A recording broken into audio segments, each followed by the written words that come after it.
O Grande Conflito. Versão original: Ellen White. Capítulo 23. O que é o santuário?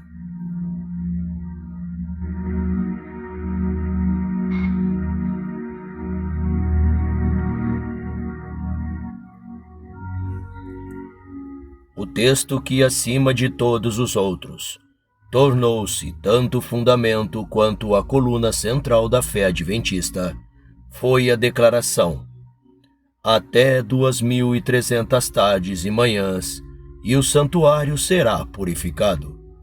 Daniel 8,14. Essas palavras eram familiares a todos os crentes na breve vinda do Senhor. Pelos lábios de milhares foi essa profecia repetida como a senha de sua fé. Todos sentiam que as suas mais luminosas expectativas e acariciadas esperanças dependiam dos eventos nela preditos. Foi mostrado que esses dias proféticos terminariam no outono de 1844. Em comum com o restante do mundo cristão, os adventistas sustentavam neste tempo que a terra, ou alguma parte dela, era o santuário. Eles entendiam que a purificação do santuário fosse a purificação da terra sobre os fogos do último grande dia, e que isso seria tido lugar por ocasião do segundo advento. Daí a conclusão de que Cristo voltaria à Terra em 1844. Mas o tempo preconizado passou e o Senhor não veio. Os crentes sabiam que a palavra de Deus não poderia falhar. Sua interpretação da profecia deveria estar enganada. Onde, porém, estava o erro? Muitos cortaram imprudentemente o nó da dificuldade, negando que os 2.300 dias terminassem em 1844. Nenhuma razão poderia ser dada para isso, exceto que Cristo não viera no tempo esperado. Argumentavam que, se os dias proféticos houvessem terminado em 1844, Cristo teria então retornado para purificar o santuário mediante a expurgação da terra pelo fogo. E uma vez que ele não apareceu, os dias não poderiam ter terminado.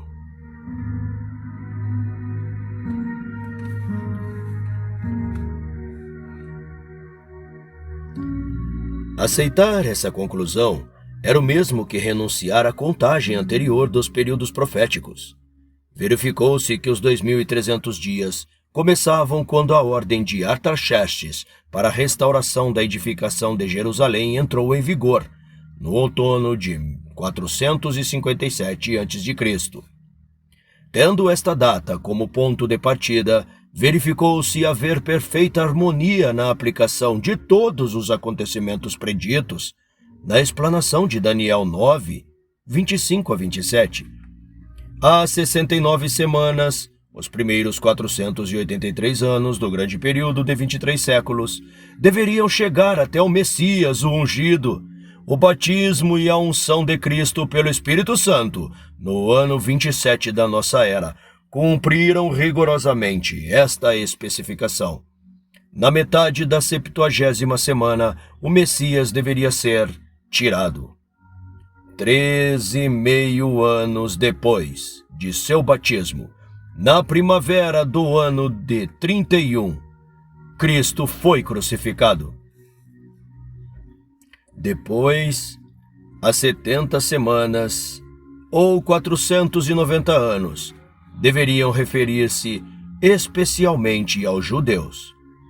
Ao extinguir-se esse período, a nação selou sua rejeição de Cristo por meio da perseguição de seus discípulos, e no ano 34 os apóstolos dirigiram seu trabalho para os gentios. Com o término dos primeiros 490 anos, separados do grande período de 2300, restavam ainda 1810 anos.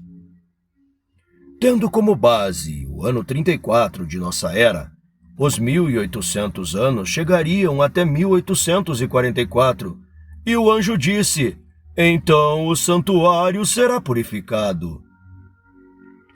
Todas as prévias especificações da profecia cumpriram-se inquestionavelmente no tempo designado.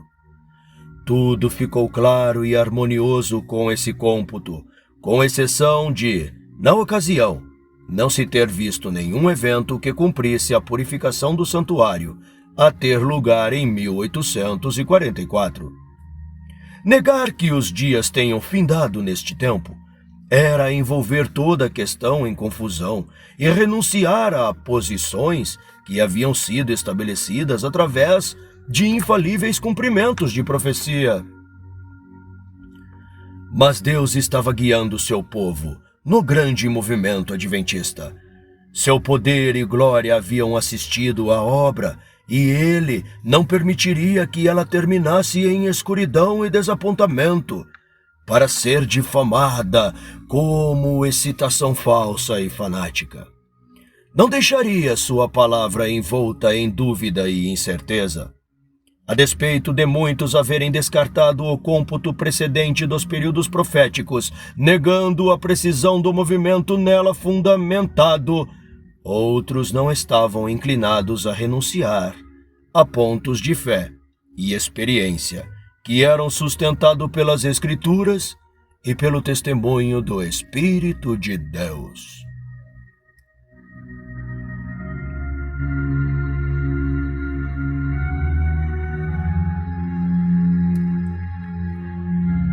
Eles criam haver adotado legítimos princípios de interpretação no estudo das profecias, e que era seu dever apegar-se a verdades já descobertas e continuar o mesmo critério de pesquisa bíblica. Com fervente oração revisaram sua posição e estudaram as Escrituras para descobrir seu erro. Como não pudessem ver erro algum no cálculo dos períodos proféticos, foram levados a examinar, mais particularmente, o assunto do santuário. Em sua investigação, aprenderam que não havia evidência escriturística para apoiar a interpretação popular de que a terra era o santuário. Descobriram na Bíblia, contudo, uma completa explicação do assunto do santuário, sua natureza, localização e serviços. O testemunho dos escritores sagrados era tão claro e amplo que punha o assunto além do todo conhecimento questionado. O apóstolo Paulo, na epístola aos Hebreus, diz: Ora, também o primeiro tinha ordenâncias de culto divino e um santuário terreno, porque um tabernáculo estava preparado, o primeiro em que havia o candeeiro e a mesa e os pães da preposição, e ao que se chama santuário. Mas depois do segundo véu estava um tabernáculo que se chama Santo dos Santos, que tinha um incensário de ouro e a arca do concerto, coberta de ouro em todo o redor, em que estava um vaso de ouro, que continha o maná, a vara de Arão, que tinha florescido, e as tábuas do concerto, e sobre a arca os querubins da glória, que faziam a sombra no propiciatório. Hebreus 9, de 1 a 5. O santuário a que Paulo se refere aqui era o tabernáculo erigido por Moisés por ordem de Deus, como habitação terrena do Altíssimo. E me farão um santuário e habitarei no meio deles. Êxodo 25, 8. Foi a orientação dada a Moisés, enquanto no monte com Deus. Os israelitas estavam jornadeando através do deserto, e o tabernáculo fora construído de tal modo que pudesse ser transportado de um lugar para o outro. Entretanto, sua estrutura era grande, de grande magnificência. As paredes eram feitas de tábuas perpendiculares, ricamente revestidas de ouro, e cujos encaixes de base eram feitos de prata. Seu teto era formado por uma série de cortinas ou coberturas, sendo as exteriores confeccionadas de peles e as interiores de linho fino belamente trabalhado, com figuras de querubins. Além do pátio externo, onde se localizava o altar de holocaustos, o tabernáculo em si apresentava 2 compartimentos, chamado de Lugar Santo e Lugar Santíssimo, separado por uma rica e bela cortina ou véu. Um véu similar cerrava a entrada do primeiro compartimento. O Lugar Santo havia o candelabro, localizado no lado sul do tabernáculo, com suas 7 lâmpadas para fornecer luz ao santuário, tanto de dia como de noite. Do lado norte ficava a mesa dos pães da presença, e diante do véu que esperava separar o lugar santo do Santíssimo estava o dourado altar de incenso, e do qual a perfumada nuvem, com as orações de Israel, elevava-se diariamente à presença de Deus.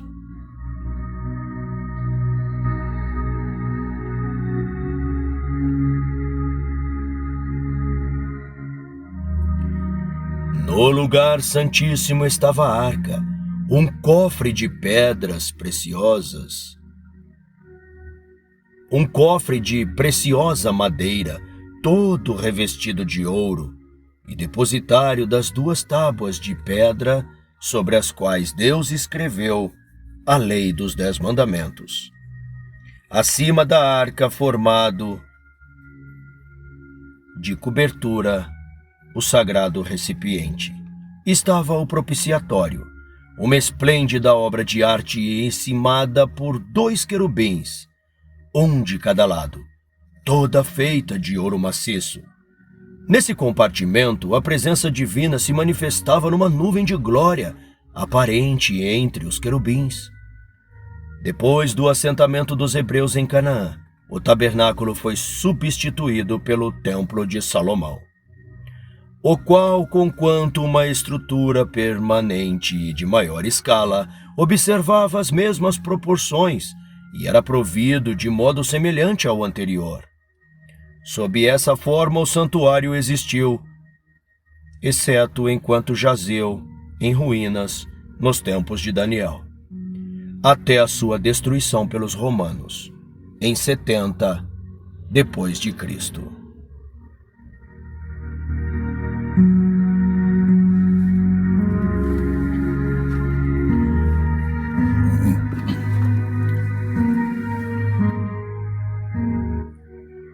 Esse é o único santuário que já existiu na Terra e do qual a Bíblia nos dá alguma informação.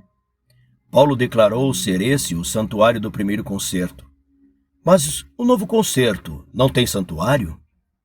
Voltando-se novamente para o livro dos Hebreus, os pesquisadores da verdade acharam a existência de um segundo santuário, ou santuário do novo concerto, implícita já nas mencionadas palavras de Paulo.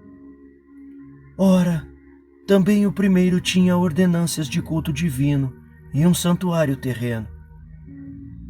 E o uso da palavra também determina que Paulo tenha antes feito menção desse santuário. Retornando ao princípio do capítulo precedente, eles leram: Ora, a suma do que havemos dito é que temos um sumo sacerdote tal, que está assentado nos céus à destra do trono da majestade, ministro do santuário e do verdadeiro tabernáculo, ao qual o Senhor fundou, e não o homem. Hebreus 8, 1 e 2. Aqui é revelado o santuário do novo concerto. O santuário do primeiro concerto foi erigido pelo homem, construído por Moisés. O último foi construído pelo Senhor, e não pelo homem. Naquele santuário, os sacerdotes terrenos realizavam seu serviço. Neste Cristo, nosso grande sumo sacerdote, ministra à destra de Deus. Um santuário estava na terra e outro no céu. Ademais, o tabernáculo construído por Moisés segundo um padrão, o Senhor ordenou-lhe: conforme tudo que eu te mostrar para o modelo do tabernáculo e para o modelo de todos os seus vasos, assim mesmo o fareis. E novamente foi dada a ordem: atenta, pois, o que faças, conforme ao seu modelo que te foi mostrado no monte. Êxodo 25, versículos 9 e 40. E Paulo diz que o primeiro tabernáculo era uma alegoria para o tempo presente, em que se ofereciam dons e sacrifícios, e que os seus lugares santos eram figuras das coisas que estão nos céus. Que os sacerdotes que ofereciam dons de acordo com a lei serviam de exemplo e sombra das coisas celestiais, e que Cristo não entrou num santuário feito por mãos, figura do verdadeiro, porém no mesmo céu, para agora comparecer por nós perante a face de Deus. Hebreus, versículo 9, do capítulo 9 e versículo 23. Capítulo 8, versículo 5, capítulo 9, versículo 24.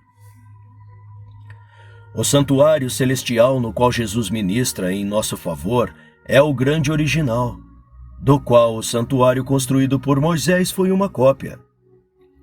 Deus pôs seu espírito sobre os construtores do santuário terreno. A habilidade artística empregada em sua construção era uma manifestação da sabedoria divina.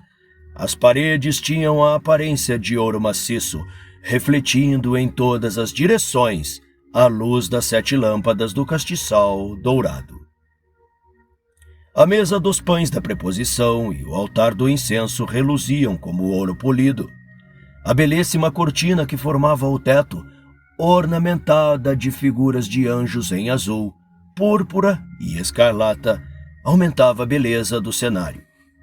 E além do segundo véu estava o santo Shekinah, a visível manifestação da glória de Deus, diante da qual ninguém, senão o sumo sacerdote, poderia entrar e viver. O incomparável esplendor do tabernáculo terreno refletia à vista humana as glórias do templo celestial, onde Cristo, nosso precursor, ministra por nós perante o trono de Deus. A morada dos reis, na qual milhares de milhares o servem e milhões de milhões estão em pé diante dele. Daniel 7:10. Esse templo repleno da glória do trono eterno, onde serafins, seus refulgentes guardiões, velam a face em adoração, poderia encontrar em qualquer magnificente estrutura jamais edificada por mãos humanas, senão um pálido reflexo de sua vastidão e glória. Contudo, importantes verdades relativas ao santuário celestial e à grande obra ali empreendida para a redenção do homem eram ensinadas pelo santuário terreno e seus serviços.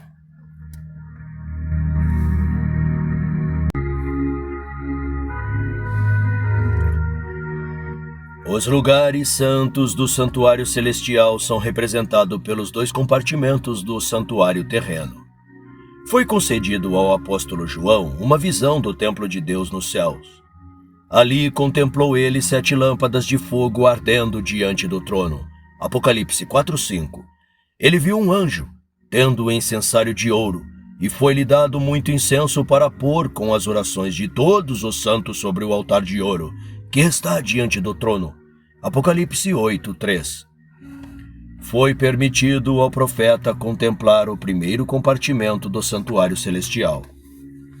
Ali viu ele 7 lâmpadas de fogo e o altar de ouro, representados pelo castiçal dourado e o altar de incenso do santuário terreno.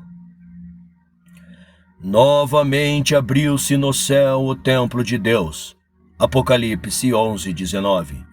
E ele olhou para o lugar santíssimo, dentro do véu interior. Ali observou a arca do seu concerto, representada pelo sagrado recipiente construído por Moisés para abrigar a lei de Deus. Assim, aqueles que estavam estudando o assunto encontraram provas indisputáveis da existência de um santuário no céu. Moisés fez o santuário terreno segundo o modelo que lhe foi mostrado. Paulo ensina que esse modelo era o verdadeiro santuário que está no céu. E João testifica de que ele também o viu no céu. No templo celestial, habitação de Deus, seu trono encontra-se estabelecido em justiça e juízo. No lugar santíssimo está a sua lei, a grande regra da justiça, pela qual a humanidade toda é testada. A arca que está entesourada nas tábuas da lei encontra-se coberta pelo propiciatório diante do qual Cristo roga, mediante seu sangue, em prol do pecador. Assim está representada a união da justiça e da misericórdia no plano da redenção humana. Somente a infinita sabedoria poderia idear essa união, e apenas o poder infinito poderia realizá-la. Essa é uma ligação que enche o céu todo de admiração e adoração. Os querubins do santuário terreno, contemplando reverentemente o propiciatório, representam o interesse com que a hoste celestial observa a obra da redenção. Esse é o mistério da misericórdia para qual os anjos desejam atentar, que Deus pode ser justo ao mesmo tempo em que justifica o pecador arrependido e renova seu relacionamento com a raça decaída, que Cristo pôde humilhar-se para erguer inumeráveis multidões do abismo da ruína e revesti-la com as vestes imaculadas de sua própria justiça, a fim de se unirem aos anjos que jamais caíram e habitarem para sempre na presença de Deus.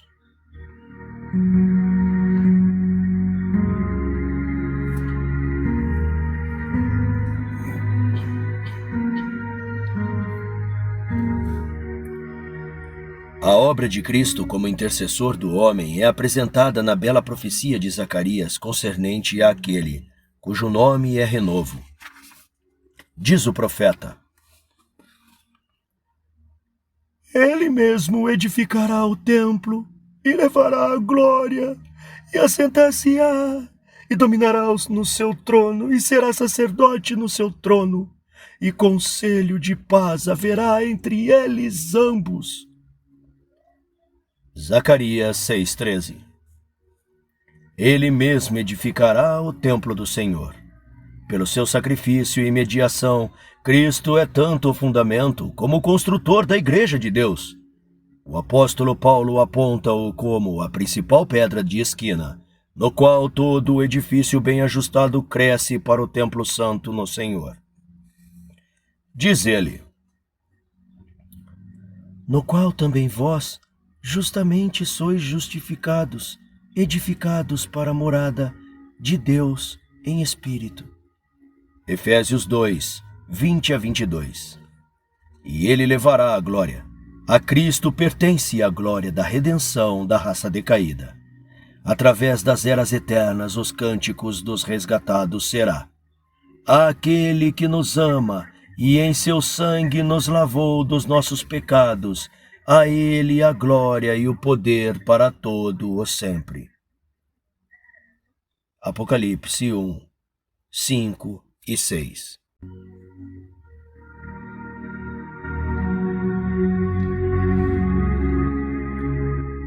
E assentar-se-á e dominará no seu trono, e será sacerdote no seu trono. Ainda não está nele, no trono de sua glória. O reino de glória ainda não foi estabelecido. Somente após o término de sua obra como mediador, dar-lhe-á a Deus o trono de Davi, seu pai, reino que não terá fim. Lucas 1, 32 e 33. Como sacerdote, Cristo está agora sentado com o Pai em seu trono. Apocalipse 3:21. No trono, com o Ser eterno e autoexistente Deus, foi Ele o que tomou sobre si as nossas enfermidades e as nossas dores, levou sobre si. Que em tudo foi tentado, mas sem pecado, para que possa socorrer aos que são tentados. Se alguém pecar, temos um advogado para com o Pai.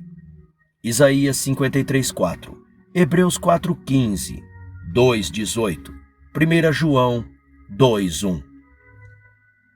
Sua intercessão é de um corpo ferido e macerado, de uma vida imaculada. As mãos feridas, o lado perfurado, os pés traspassados, pleiteiam pelo homem decaído cuja redenção foi adquirida a custo infinito. E conselho de paz haverás entre eles ambos. O amor do Pai, não menos do que o do Filho, é a fonte de salvação para a raça perdida. Disse Jesus aos discípulos antes de deixar esse mundo: Não vos digo que eu rogarei por vós ao Pai, pois o mesmo Pai vos ama. João 16, 26 e 27. Deus estava em Cristo reconciliando consigo o mundo. 2 Coríntios 5:19. E no ministério do santuário de cima, conselho de paz haverá entre eles ambos. Deus amou ao mundo de tal maneira que deu seu Filho unigênito para todo aquele que nele crê, não pereça, mas tenha vida eterna. João 3:16. A pergunta, o que é o santuário? É claramente respondida nas Escrituras. Em termos, santuário, conforme utilizado na Bíblia, refere-se primeiramente ao tabernáculo construído por Moisés, como modelo das coisas celestiais, e em segundo lugar ao verdadeiro tabernáculo no céu, para o qual o santuário terreno apontava. Na morte de Cristo, terminou o serviço típico. O verdadeiro tabernáculo no céu é o santuário do novo concerto. E como a profecia em Daniel 8:14 é cumprida nessa dispensação, o santuário a que ela se refere só pode ser o santuário do novo concerto. No encerramento do 2300 dias não havia mais santuário na terra por muitos séculos. Destarte a profecia até 2300 tardes e manhãs e o santuário será purificado, aponta inquestionavelmente para o santuário celestial. A mais importante questão, contudo, ainda está para ser respondida. O que é a purificação celestial? Que houve tal serviço em conexão com o santuário terreno está declarado nas Escrituras do Antigo Testamento. Mas poderá haver no céu alguma coisa para ser purificada? Em Hebreus 9, a purificação tanto do santuário terreno como do celestial encontra-se plenamente ensinada. Quase todas as coisas, segundo a lei, se purificam com sangue, e sem derramamento de sangue não há remissão. De sorte que era bem necessário que as figuras das coisas que estão no céu assim se purificassem, com sangue de animais, mas as próprias coisas celestiais com sacrifícios melhores do que estes. Hebreus 9, versículos 22 e 23, ou seja, com o precioso sangue de Cristo. A purificação, tanto no serviço típico quanto no real, deveria ser realizada com sangue. No primeiro, com sangue de animais. No último, com o sangue de Cristo. Paulo representa como razão por que essa purificação deva ser efetuada com sangue, que sem derramamento de sangue não há remissão. Remissão, ou ato de expurgamento de pecado, é uma obra a ser efetuada. Mas como poderia haver pecado ligado ao santuário, quer no céu, quer na terra? Isso pode ser compreendido por uma referência ao culto simbólico. pois que os sacerdotes que oficiavam na terra serviam de exemplar e sombra das coisas celestiais. Hebreus 8, versículo 5. A administração do santuário terreno consistia em duas partes. Os sacerdotes ministravam diariamente no lugar santo, enquanto que uma vez por ano o sumo sacerdote efetuava uma obra especial de expiação no lugar santíssimo, para a purificação do santuário. Dia após dia, o pecador arrependido levava sua oferta à porta do tabernáculo e, colocando a mão sobre a cabeça da vítima, confessava seus pecados, transferindo-os assim em figura de si para o sacrifício inocente. O animal era morto então. Seu derramamento de sangue, diz o apóstolo, não há remissão de pecado. A vida da carne está no sangue. Levíticos 17:11. A transgredida lei de Deus demanda a vida do transgressor. O sangue representando a vida perdida do pecador, cuja culpa era assumida pela vítima, era levado pelo sacerdote ao lugar santo e aspergido diante do véu, atrás do qual estava a arca, contendo a lei que o pecador havia transgredido. Mediante essa cerimônia, o pecado era transferido figuradamente para o santuário. Em alguns casos, o sangue não era levado para o lugar santo, mas a carne da vítima devia então ser comida pelo sacerdote, conforme Moisés ordenara aos filhos de Arão, dizendo: O Senhor a deu a vós, para que levasseis a iniquidade da congregação. Levíticos 10:14. Ambas as cerimônias simbolizavam igualmente a transferência do pecado do penitente para o santuário. Essa era a obra que prosseguia dia após dia, através de todo o ano. Os pecados de Israel eram assim transferidos para o santuário, e uma obra especial tornava-se imperiosa para sua remoção. Deus ordenou que fosse feita expiação para cada um dos seus compartimentos sagrados.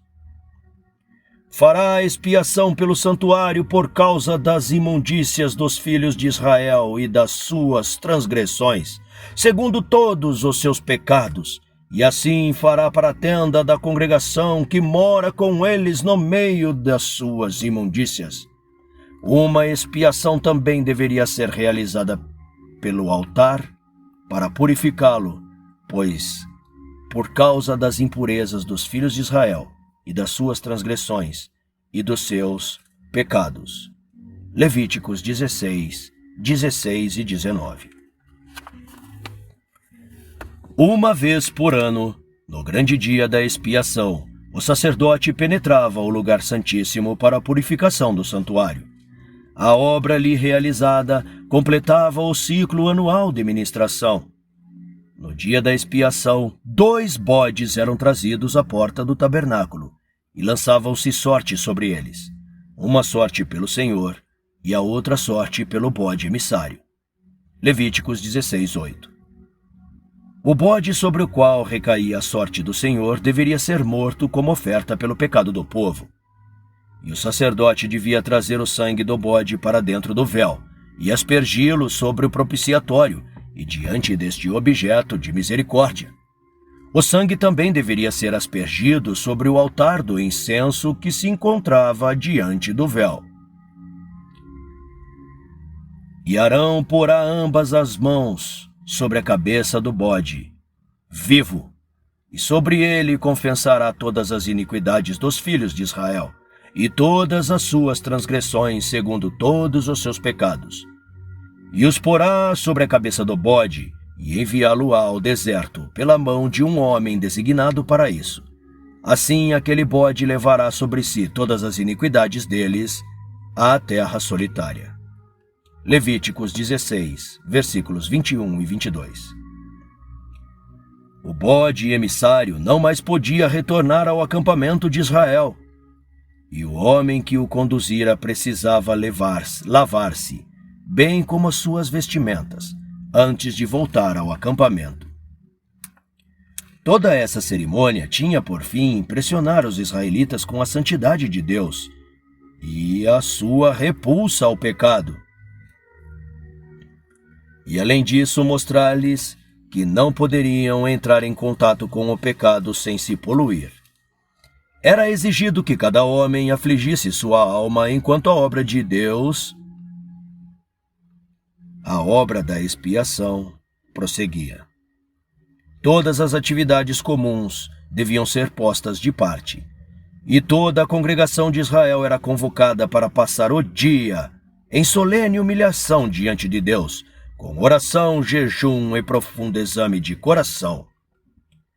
Importantes verdades concernentes à expiação eram ensinadas pelo serviço típico. Aceitava-se um substituto em lugar do pecador, mas o pecado não era cancelado pelo sangue da vítima.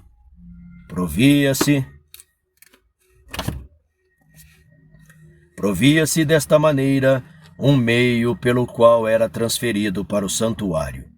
Pelo oferecimento do sangue, o pecador reconhecia a autoridade da lei, confessava sua culpa na transgressão e expressava seu desejo de perdão através da fé no Redentor vindouro.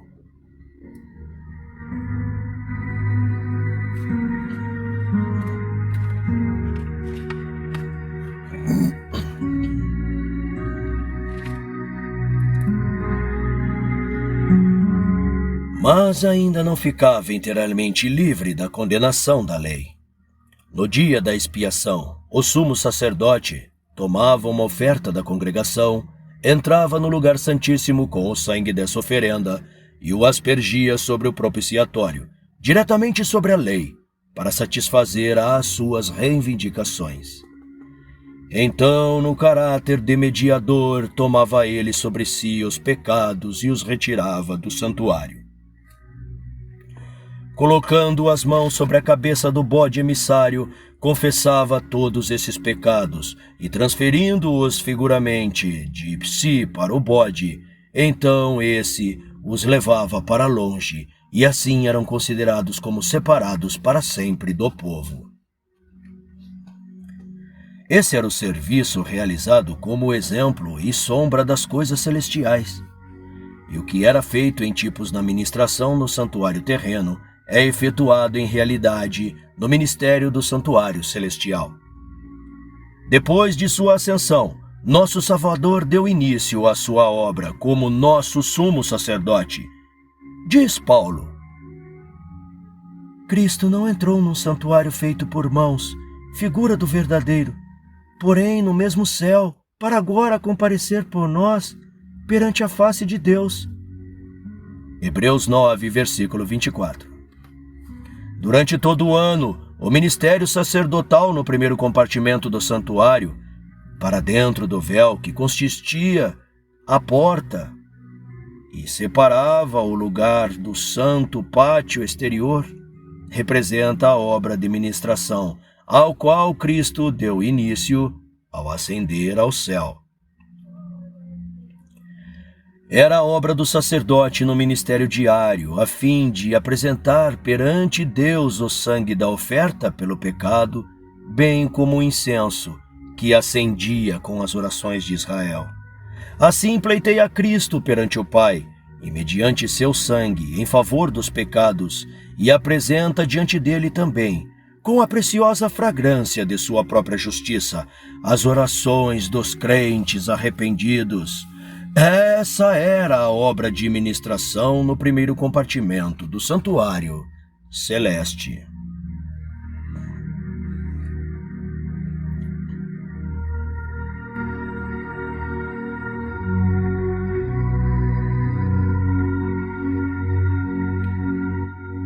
Para lá, a fé dos discípulos acompanhou Jesus quando ele subiu ao céu diante de seus olhos.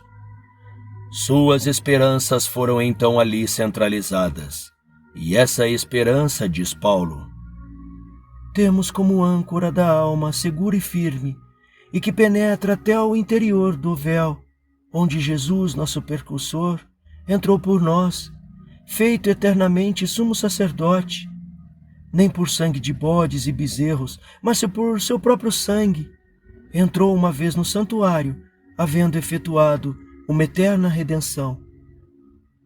Hebreus 6, 19 e 20. 9, 12. Por 18 séculos, essa obra ministerial continuou no primeiro compartimento do santuário.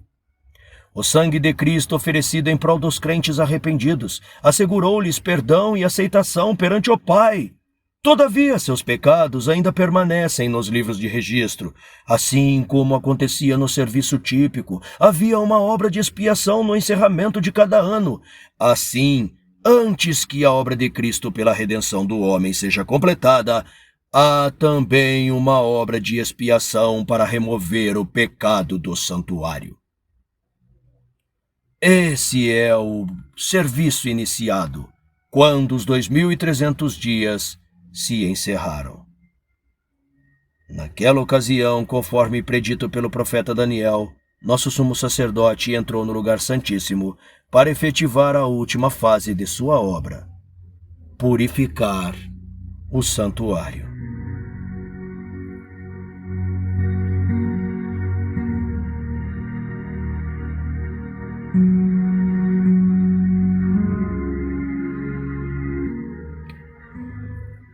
Como eram outrora os pecados do povo colocados pela fé sobre a oferta pelo pecado e através do sangue da vítima transferidos em figura para o santuário terreno, na dispensação do novo concerto, os pecados dos que se arrependem são, pela fé, colocados sobre Cristo e transferidos de fato para o santuário celeste.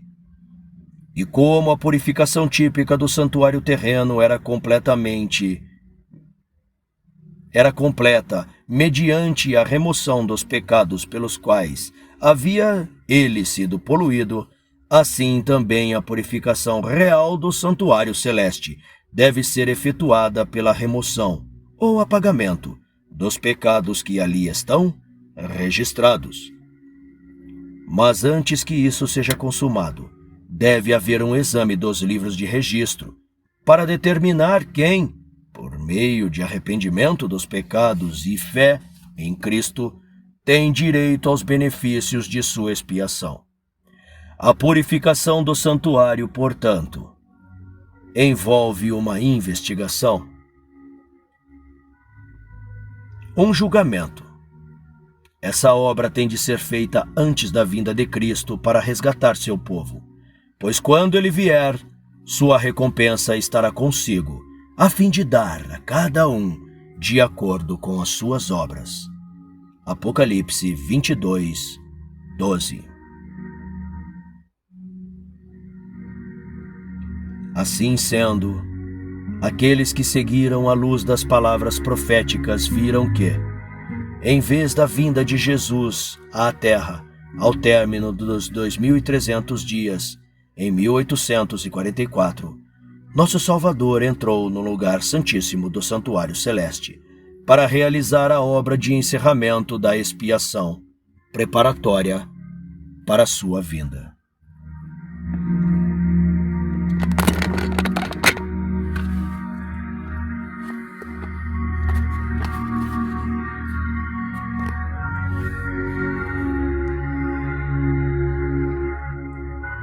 Viu-se também que, conquanto a oferta pelo pecado apontasse para Cristo como o sacrifício e o sumo sacerdote, o representante o representava como mediador.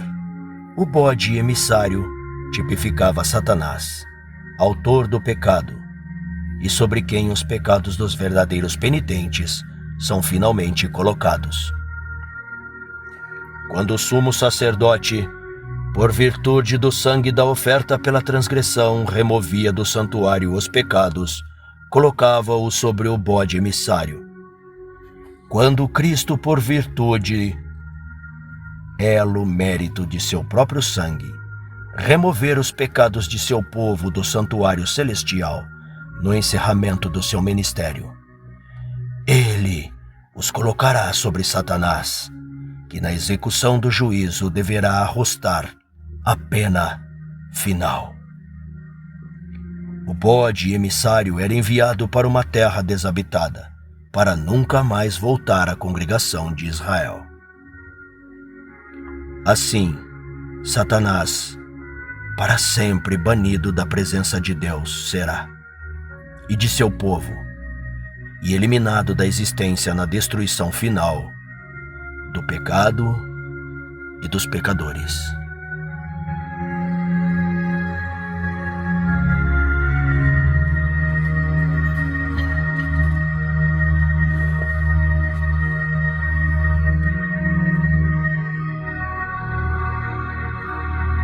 Continua no próximo capítulo. Obrigado pela presença. Se gostou, deixe seu like, compartilhe e nos encontramos na próxima leitura.